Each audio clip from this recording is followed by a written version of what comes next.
వికారాబాద్ జిల్లా పూడూరు మండల పరిధిలోని రాకంచెర్ల గ్రామంలో అంగరంగ వైభవంగా శ్రీ యోగానంద లక్ష్మీ నరసింహస్వామి బ్రహ్మోత్సవాలలో భాగంగా మాజీ సర్పంచ్ కమ్మిబాయి పెంటే ఆధ్వర్యంలో శ్రీ లక్ష్మీ నరసింహస్వామి కళ్యాణోత్సవం అంగరంగ వైభవంగా జరిపించడం జరిగింది। ఈ కళ్యాణ మహోత్సవానికి ముఖ్య అతిథిగా Parigi MLA T Rammohan Reddy, Tandur MLA Buyyani Manohar Reddy పాల్గొని స్వామివారికి పట్టు వస్త్రాలు సమర్పించి మొక్కులు తీర్చుకున్నారు। ఈ కళ్యాణ మహోత్సవానికి మండల కాంగ్రెస్ పార్టీ అధ్యక్షులు సురేందర్, డిసిసి కార్యదర్శి శ్రీనివాస్ రెడ్డి, సీనియర్ నాయకులు ఆనందం, వెంకట్ దాస్, సద్దాం, భాస్కర్, గోపాల్, రాములు, గ్రామస్తులు, భక్తులు అధిక సంఖ్యలో పాల్గొన్నారు।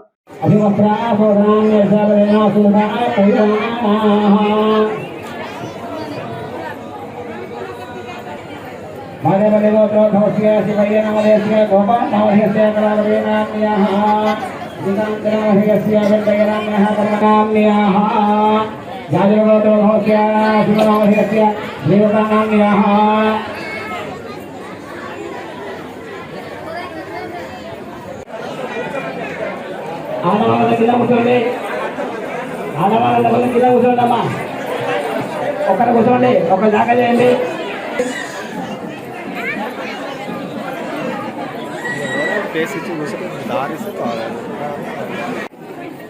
అయ్యం మహోత్సవ అందరూ కూడా చేతులు జోడించుకోండి। కార్యక్రమం ప్రారంభం అవుతుంది కావున భక్తాలు